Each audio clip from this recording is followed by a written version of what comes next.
Tempus est iocundum o virgines, modo congaudete vos juvenes, totus floreo. Iam amore virginali totus arreo, novus amores coplereo. Príjemný, slnečný, pekný deň želám všetkým poslucháčom podcastu Pravek Spoločenstva poznania. V poslednej dobe sa objavili rôzne absurdné alebo úsmevné, ako sa na to pozrieme, zákazy či príkazy, ktoré vyvesili podnikatelia na svoje prevádzky. Hovorím napríklad o zákaze vstupu členov vlády a exekutívy v istej bratislavskej reštaurácii, prípadne zákaz vstupu očkovaným osobám do priestorov istej advokátskej kancelárie. Dnes sa venujeme téme, rozkaz znel jasne, nikto neprejde. Čo je za tým? Porozprávame sa o tom s Petrom Serinom. Dobrý deň. Pýtam sa teda Petra, je to v poriadku osobe alebo skupine osôb oznámiť, že nemôžu vstúpiť a neposkytnem im svoju službu? Ďakujem ti pekne, Katka, za túto tému. Veľmi ma zaujalo, keď si ju teda nadhodila, že by sme sa o tomto mohli baviť, pretože je to naozaj zaujímavá vec. V poslednej dobe sa dosť často teda objavujú rôzne vyhlásenia a rôzne nejaké oznámenia spotrebiteľom na rôznych službách, že teda v rôznych prevádzkach, že kto môže, kto nemôže vstúpiť, kto môže, kto nemôže využiť tieto služby a podobne. Čo sme tu predtým nemávali tak často, boli nejaké minulosti, ja som teda zachytil, ale nebolo to rozhodne tak časté. A otázka teda, že či je to zákonné alebo nie. Vychádzajme zo zákona o ochrane spotrebiteľa, ktorý hovorí teda, čo sa môže a čo sa nemôže vo vzťahu k spotrebiteľovi, lebo sa bavíme väčšinou o spotrebiteľoch a o podnikateľoch, ktorí poskytujú služby. Nuž a ten zákon o ochrane spotrebiteľa v podstate takúto situáciu nerieši priamo, pretože zrejme asi zákonodarca nepredpokladal, že by vôbec niekoho nápadlo vylúčovať nejaké skupiny ľudí z poskytovania služieb alebo predaja tovarov. V každom prípade máme tam návody a máme tam postupy, ako sa s tým vysporiadať. Jedna z vecí, ktorá je v tom zákone uvedená, je, že predávajúci nesmie konať v rozpore s dobrými mravmi pri poskytovaní svojich služieb a pri predaji tovaru. Pričom rozumie sa za porušovanie alebo za konanie v rozpore s mravmi sa porušuje najmä konanie, ktoré rozporuje so žitými tradíciami, ktoré vykazuje javné známky diskriminácie alebo vybočenia z pravidiel morálky, to čítam priamo zo zákona, alebo môže privodiť újmu spotrebiteľovi pri nedodržaní dobromyselnosti, čestnosti, zvyklosti a praxe, využíva omyl, les, vyhrážku, výraznú nerovnosť zmluvných strán a porušovanie zmluvnej slobody. Takže to je taký prvý nejaký mantinel. Prevádzkovateľ tých zariadení, či už je to reštaurácia alebo čokoľvek iné obchod, samozrejme môže nejaké obmedzenia nastaviť, ale nesmie pritom konať v rozpore s dobrými mravmi a nesmie v zásade diskriminovať tých spotrebiteľov. To je taká prvá vec. Potom tu máme zároveň uvedené v zákone, že nemôže predávajúci odmietnúť predať spotrebiteľovi výrobok, ktorý má vystavený alebo inak pripravený na predaj, alebo nesmie mu odmietnúť poskytnutie služby, ktorá je v jeho prevádzkových možnostiach. Druhý mantinel, ktorý nám hovorí, že ja nemôžem selektívne si povedať, že ty, Jožko, nie, lebo ty sa mi nepáčíš a Betka môže, lebo Betka je pekná. To je zasa, to už by bolo vybočenie nielen z morálky, ale jednoznačne aj porušenie zákona. Ale dosť ťažko sa to nejakým spôsobom dokazuje, nie? Tak ak niekto vyvesí taký oznám, že tento konkrétny človek... Že chce iba Betku a nechce Miuška? Hej, tak je to v zásade veľmi jednoduché dokázať to. Okay. Ale videl som aj také oznámy, že nejaký advokát si vyvesil teda, že ľudia v rúšku nesmú vstúpiť do jeho prevádzky a dosť to bolo také podľa mňa až na disciplinárku advokátsku, lebo to je dosť také... Chápem to ako istú formu, dalo by sa to chápať ako istú formu recesie, ale myslím, že advokát si takúto recesiu dovoliť nemôže, lebo on je viazaný trošku prísnejšími pravidlami, aspoň by mal byť. Ale aj ten bežný spotrebiteľ sa v zásade môže brániť A otázka samozrejme, máme tu ešte teda iný princíp, ktorý hovorí o tom, že máme tu nejaké súkromné vlastníctvo a ja ako súkromný vlastník v zásade môžem odmietnúť vpustiť kohokoľvek do predajne alebo do priestorov, ktoré mi patria.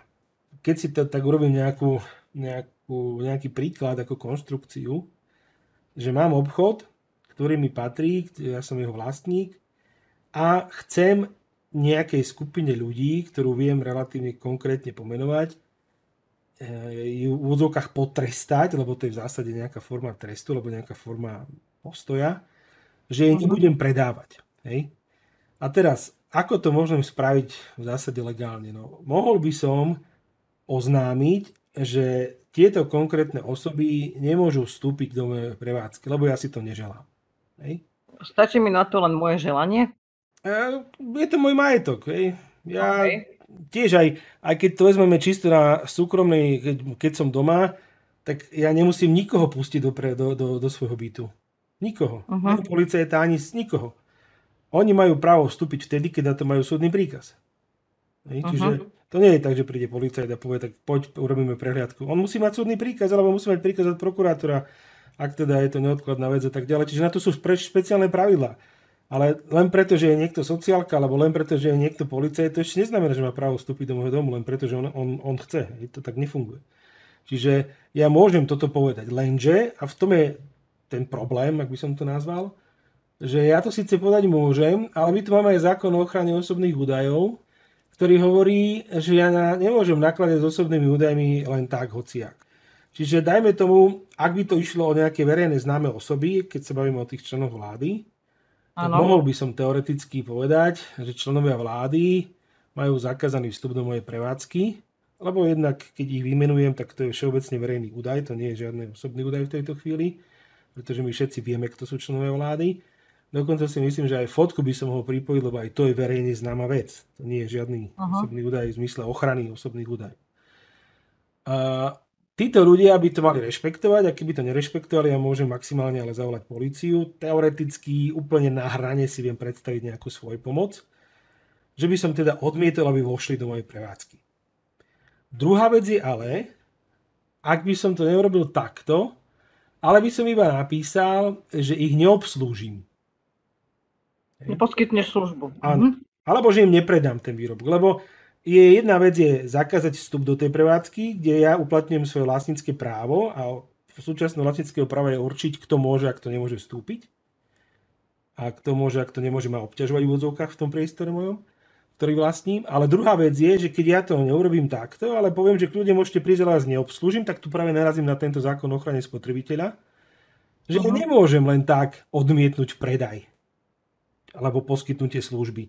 Nemôžem povedať, že vieš čo, tak ty sa mi nepáčíš, tak tebe nepredám. Lebo to automaticky zakladá nejakú diskrimináciu, to automaticky zakladá nerovnaký prístup, to automaticky zakladá možno korupciu. Je to ponižujúce a je to nezákonné, lebo zákon na toto pamätá. Takže ak chcem, ako reštaurácia alebo nejaký obchod niekomu nepredať, tak musím mu v zásade zakázať vstúpiť do tej prevádzky. Ale keď už mu povolím vstúpiť, tak už mu nemôžem odmietnúť, že tebe nepredám, lebo neviem. Ak by sme sa bavili možno o e-shopoch, tak teoreticky si viem predstaviť situáciu, že by som...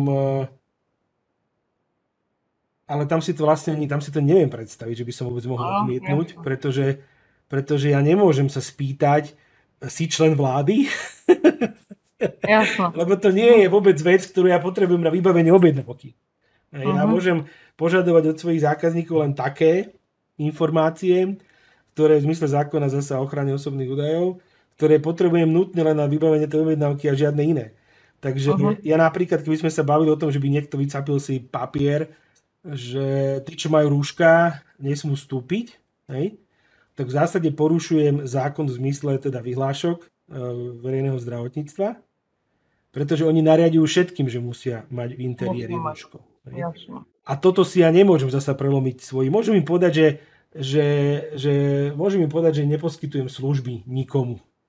Ale nemôžem povedať, že poskytujem služby len tým, ktorí nemajú rúško, pretože v zásade ja tým pádom diskriminujem tých, ktorí dodržujú pravidlá, ten zákon, to nariadenie na základe zákona, tú vyhlášku, a zároveň sám porušujem vyhlášku, ktorá aj pre mňa je záväzná, či sa mi páči alebo nepáči, lebo je daná na základe zákona.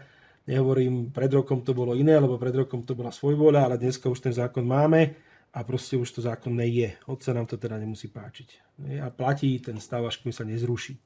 Dobre, toto je napríklad na základe nejakého znaku, že dobre, všeobecne vieme, kto je členom vlády alebo exekutívy. Všeobecne vidím, že má niekto rúško alebo nemá rúško. Čo ak niekde bude vyhlásené nejaké obmedzenie, napríklad ohľadom očkovania? Má vôbec niekto právo sa mňa pýtať, či som alebo nie som očkovaná na nejakú chorobu, a to nemusí byť len na COVID? No, tam opäť, keď by sme dneska napísali na obchod, že očkovaným vstup zakázaný, alebo naopak neočkovaným vstup zakázaný, tak sa na to musíme si to rozobrať. Pretože ak máme niekde vyhlášku verejného zdravotníctva, úradu verejného zdravotníctva, ktorá hovorí, že kto nie je očkovaný, potrebuje mať certifikát alebo potrebuje mať nejaký test alebo niečo. A každý predávajúci má povinnosť to zistiť. Keby to tam takto bolo napísané a má právo to zistiť, tak je to samozrejme situácia, kedy ja ako predávajúci mám právo žiadať predložiť. Ak úrad verejného zdravotníctva len napíše, že neočkovaní musia sa preukázať, ale mne nikto také právo nedal to zisťovať, tak ja to nemôžem zisťovať. To nie je tak, že je to môj problém. To nie je môj problém. To je problém nedokonalých nariadení príslušných úradov. Takže ja ako poskytovateľ služby nemôžem prikazovať bežným občanom, teda občanom žiadne povinnosti, na ktoré ma zákon nesplnomocňuje. No a to sa stalo aj v minulosti, že museli sa starší ľudia preukazovať, či majú dostatočný vek na to, aby mohli ísť od 9. do 11. do obchodu. Áno, to som bola jasná. To je dôsledok nekompetentnosti príslušných orgánov, čiže úradu verejného zdravotníctva a konec koncov poťažmo aj vlády a parlamentu, že týmto ľuďom nedopína, že my máme v ústave jasne napísané, že nič, čo nie je zakázané, je dovolené, čo sa týka občanov, a že štát môže len to, čo sa mu dovolí zákonom. Alebo na základe zákona. Takže ak chceme, aby, dáme podmienku, že len 60-roční a viac môžu chodiť do obchodu v konkrétnom čase, tak ak chceme, to bolo vykonateľné, tak ja musím potom umožniť, čiže dať priamo do zákona, alebo do tej vyhlášky na základe zákona, právo tomu prevádzkovateľovi toho obchodu, alebo tej inštitúcie, že má právo kontrolovať, či ten človek má 60 rokov a či spĺňa podmienky. Ak mu tam vyslovene to právo nedám, tak on to právo nemá proste. Nemá a bodka, a nemôže to robiť, lebo potom porušuje zákon. Porušuje, v podstate sa môže dopustiť až trestného činu ohrozenia osobnej slobody, obmedzovania osobnej slobody a podobne. Ale hovorím, to je žiaľ neschopnosť tejto vlády a týchto poslancov a ich nevzdelanosť a nekultúra a tak ďalej. Ale ak také oprávnenie je, tak potom samozrejme ja ako občan som povinný strpieť. Ale ak také oprávnenie ten predávajúci nemá, vyslovene uvedené v tej vyhláške na základe zákona alebo v priamom zákone, no tak ja potom nie som povinný. Najlepšie to bolo vidno v tých reštauráciách, na terasách a podobne. Že mali akože kontrolovať, kto má test alebo kto je očkovaný. Tak, no nemali. Oni mali právo byť otvorení a mali právo byť otvorení pre každého, kto mal test. Ale nedostali právo ho kontrolovať. Takže tým pádom, ak niekto chcel povedať, že nedodržovali zákon, tak musel by rátať s tým, že každý príčetný prevádzkovateľ by sa mal brániť, nemal by súhlasiť s pokutou, mal by ísť na súd a dám ruku do ohňa, že súd by ho oslobodil, pretože keď on to právo nemal tých ľudí kontrolovať, tak je to opäť neschopnosť príslušných orgánov urobiť to nariadenie alebo tú vyhlášku tak, aby bola reálne vykonateľná. Takže toto je dosť kľúčová záležitosť, ale mnohým teda na Slovensku uniká, že to sa neriadi štát cez facebookové statusy a cez nejaké tlačovky, ale sa riadi priamo na základe predpisov a to, ako to tam napíšeš. Nie ako si to tam chcel napísať, ale ako to tam reálne napíšeš. To je dôležité. No a teraz ešte sa vráťme k tomu, že by niekto napísal, že neobslúži očkovaných. Opäť, No, ten istý problém. Áno. Ten istý problém, že on nemá právo zistiť, či je človek očkovaný alebo nie. On proste si to nemôže vyžiadať. Keď mu na to nedá splnomocnenie zákon, alebo keď mu na to nedá splnomocnenie nejaké nariadenie vlády alebo vyhláška na základe zákona, tak on proste nemôže zisťovať, či niekto očkovaný alebo nie. To nemá na to právo. Nemá na to právo. Takže ak by týmto podmienoval poskytnutie služby, tak už sa minimálne dopúšťa konania v rozpore s dobrými mravmi. A v zásade, v mysle zákona o ochrane spotrebiteľa, je možné žalovať ho, je možné, organizácie spotrebiteľov ho môžu žalovať o náhradu škody a podobne.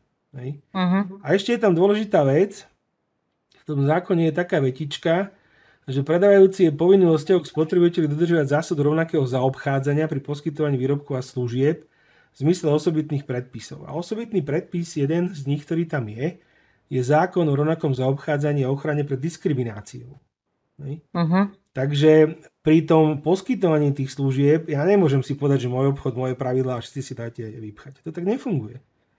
Ten podnikateľ je viazaný morálkou, je viazaný povinnosťami v zmysle zákona o ochrane spotrebiteľa, je viazaný povinnosťami v zmysle zákona o ochrane osobných údajov, alebo teda nariadenia Európskej únie, a zároveň je viazaný antidiskriminačným zákonom.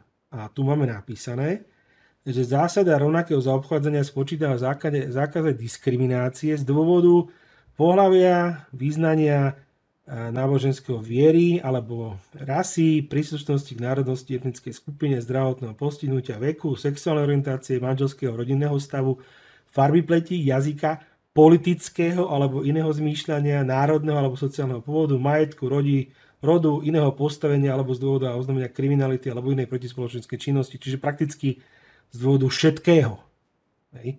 Takže aj v tom zmysle to vyhlásenie, že neobslúžim alebo niečo také, lebo sú to politici, ktorých nemám rád, prakticky porušuje tento antidiskriminačný zákon a porušuje aj zákon o ochrane spotrebiteľa. Ak napíšem, že nesmú vstúpiť do prevádzky, ktorú vlastním, tak tam by som to, myslím, ešte dokázal práve cez tú ochranu osobného vlastníctva a právo určiť, kto môže a kto nemôže vstúpiť. Tam by som to ešte dokázal možno uhrať alebo presvedčiť ten súd, že teda aj toto treba zohľadniť. Ale nemôžem si vyberať, komu poskytnem službu len preto, či je biely, žltý, či s kým spí, alebo nespí, alebo čomu verí a čomu neverí. Alebo či je očkovaný, alebo neočkovaný. Jasné. Proste žiadne takéto výhrady vo svedomí nefungujú. Lebo to potom by mohol mať výhradu každý pre každého a táto spoločnosť sa rozpadne potom. Áno, keď si každý vyhradí svoje právo rozhodovať sa úplne o všetkom, tak pravidlá neplatia pre nikoho tým pádom. Áno, hlavne keď chceš rozhodovať o právach tých ostatných. Lebo v skutočnosti čo povieš tomu, čo vlastne ten prevádzkovateľ hovorí? No on hovorí, že teba nemusím, takže tebe uperem právo, aby si túto službu dostal. Čiže v skutočnosti on nehovorí o sebe a o svojich právach, ale on hovorí vlastne o právach tých druhých. Áno, to je potom problém, lebo jednoducho on vylučuje tých druhých, ktorými on nesúhlasí z nejakej konkrétnej služby alebo z nejakého konkrétneho tovaru. A keď to vezmeme ad absurdum, tak ak by to urobil každý, tak tí ľudia čo sa nenajedia, alebo si nekúpia toaleťák, alebo nič, proste umrú. Lebo to je veľmi ľahké povedať, že však to je môj názor, moje právo, ale my máme aj nejaké obmedzenia tých názorov a práv práve preto, aby sme tu mohli spolu existovať a nemuseli sa tu zabíjať, lebo právo silnejšieho. V podstate si mi odpovedal na otázku, kde je hranica medzi istou mierou recesie a kde sa už začína vážna diskriminácia. Vlastne aj myslím si, že... Alebo chceš tomu ešte niečo dodať? No, ja by som povedal, že tá recesia... Povedal by som to takto, na tom príklade toho advokáta. Nebudem tú kanceláriu menovať, ale čítal som to a osobne ma to dosť pobúrilo, keďže sám som advokát. Advokát, okrem týchto zákonov, ktoré sme zmienili a ktoré teda budú aj dole pod podcastom, rozpísané, je viazaný ešte samozrejme zákonom o advokácii a internými advokátskymi predpismi, je viazaný v zásade judikatúrou alebo rozhodovacou praxou disciplinárnych senátov. A keď by sme to zobrali, že som si to prečítal, že on teda zákazuje vstup a nebude poskytovať služby tým, čo majú rúško a tým, čo sú očkovaní. To aj očkovanie, myslím. Aj očkovanie, áno. A zároveň tam niečo spomínal, tam také dal, že že keď prídete v rúšku, tak kolegovia sú ozbrojení a môžu si vás pomýliť so zločincom a tak ďalej. Bavil som sa o tom s jedným kolegom a ten mi povedal, že on to berie a vníma ako recesiu. Že proste predtým boli také, že kto není zaočkovaný, tak je pomalý vrah a kto teraz je očkovaný, tak sa to akože otočilo naopak a teraz je to ako recesia. A ja som hovoril, že ja to ako recesiu nevnímam, pretože advokát si myslím takúto recesiu ani nemôže dovoliť, pretože je to v rozpore podľa môjho názoru s etikou advokáta. Možno keby som to tam videl nie na verejnom profile, možno keby som to tam videl so samými smajlikmi, možno keby som to tam videl s nejakým takým, že a teraz si predstavte situáciu, že by som to takto urobil, tak by som to ako recesiu možno vnímal. Ale keď to niekto napíše takto natvrdo na svoju prevádzku, tak v zásade to nie je recesia, to je cesta do pekla. Pretože ja si môžem robiť srandu a ja som za to, aby sme si robili srandu zo všetkého a z každého a z každej viery a z každej aj sami zo seba hlavne. Ale musí to byť zjavné, že je to sranda. Hej? A keď to nie je zjavné a keď tam nikde nie je, že ale však robím si srandu a všetci ste vítaní, tak potom to už je diskriminácia. Tak to beriem ako vážne, keď si prečítam takýto oznam, samozrejme. O to viac, že čo je od advokáta. Hej? Lebo asi by mal vedieť, čo píše. Asi by si nemal len tak robiť srandu. Hej? Takže ja osobne si myslím, že tá hranica, najmä pri takýchto vyhláseniach, že koho obslúžim, koho neobslúžim a tak ďalej, je veľmi tenká. A keď chceme, aby to bola recesia, tak to musí byť zjavné, že je to recesia a nie každý si ju môže dovoliť.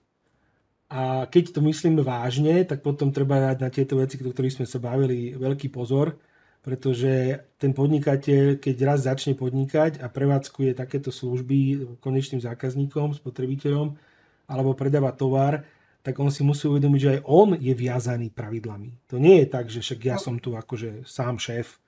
Aj on je viazaný morálkou, aj on je viazaný etikou, aj on je viazaný povinnosťami k tomu neurčitému počtu spotrebiteľov, ktorí sú vymedzení v zmysle zákona o spotrebiteľoch tým, že si kupujú veci pre osobnú spotrebu.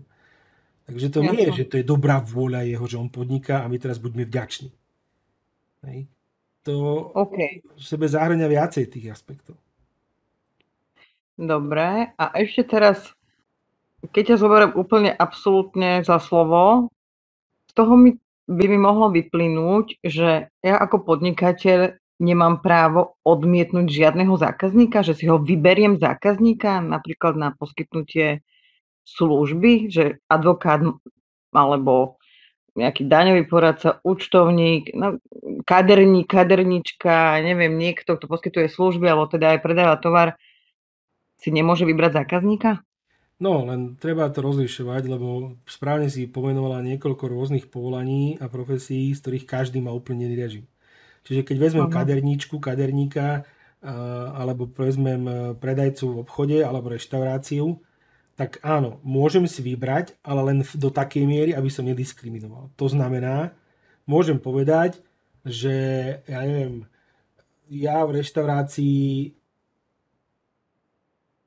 som zameraný nie na detského zákazníka, takže jednoducho zákaz vstupu rodičmi s deťmi. Nie, zákaz vstupu rodičov s deťmi alebo zákaz vstupu deťom. Bodka. Všetkým deťom. Nie len deťom nad 50 cm alebo tak ďalej. Čiže keď všetkých vylúčim, lebo na to mám nejaký konkrétny dôvod, tak toto nie je diskriminácia. Ale ten dôvod musí byť jasný, zjavný a pre všetkých rovnaký. Aha, ja sa to by pripomína napríklad, teraz je taká moderná vec, hotely len pre dospelých. Áno. Čiže poviem, deti neobytovávam. Bodka. Všetky hociaké deti neobytovávam. Lebo náš hotelier sa špecializuje na takúto konkrétnu klientelu. Hej? Alebo môžem povedať, áno, mužov neubytovávam, lebo náš hotel sa špecializuje len na ženy. Okay. Ale potom môžem povedať, aj ženy neubytovávam. Hej? Lebo sa špecializujeme len na mužov. To by som si vedel predstaviť, lebo jednoducho máme takúto špecializáciu a neposkytujeme proste služby plošne len tejto vybranej skupine. Okay. Samozrejme, otázka znie samozrejme, ako to prevediem. Otázka znie, či ma niekto nezažaluje a budem sa musieť brať na súde, lebo dneska je obľúbené žalovať pre rôzne menšinové práva. Ale to je v poriadku. To musí prejsť testom proste. To sa inak nedá, lebo inak nezistíme, kde je tá hranica, kde sa ešte diskriminuje a kde sa už nediskriminuje. Ale v zásade plošne možno povedať, že ak mám nejaký konkrétny, jasný, špecifický dôvod, ktorý sa týka všetkých, tak to potom nie je diskriminácia. Pretože ja mám napríklad zábavný park, kde mám povedané, že môžem ho tam pustiť deti len, ktoré majú nad 180 cm z hľadiska bezpečnosti. Tak ja napíšem veľkú tabuľu, deti pod 180 cm jednoducho nemôžu ísť.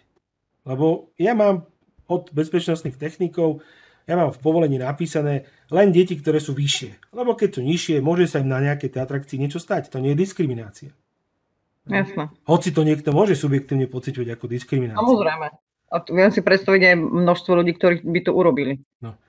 Ale potom tu mám napríklad druhú skupinu ľudí, ktorou si povedala aj daňový poradca a podobne, alebo účtovník, účtovníčka.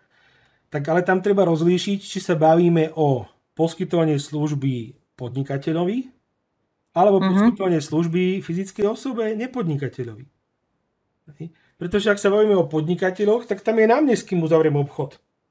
Lebo to je otázka dopyt cena, otázka pravidiel, na ktorých sa dohodneme. Hej? Takže keď si ten klient dá nejaké požiadavky, podnikateľ alebo fyzická osoba si dá nejaké požiadavky, ktoré ja nie som ochotný splniť, je to individuálna vec, no tak tým pádom sa nedohodneme, zmluva nevznikne, ja službu neposkytujem.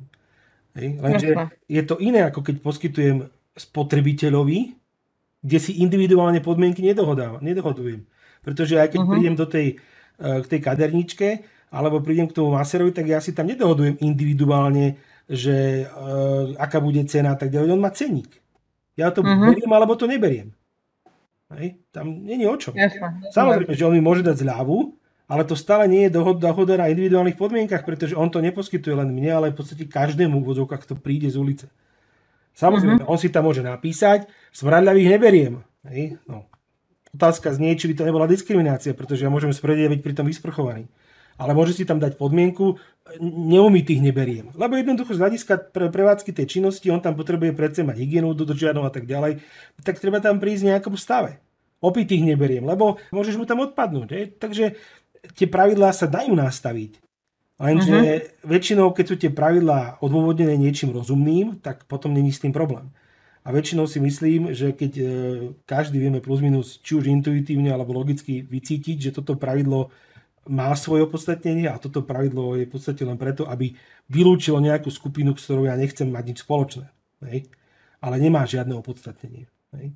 No, ale keď sa bavíme o tých advokátoch, tak tam je to úplne iná situácia, pretože ten advokát, alebo keď sa bavíme o lekároch, aj tam je to iná situácia, ten advokát si nemôže vyberať klientov v zmysle, že teba, Jožko, beriem a teba neberiem, len tak, lebo som si povedal.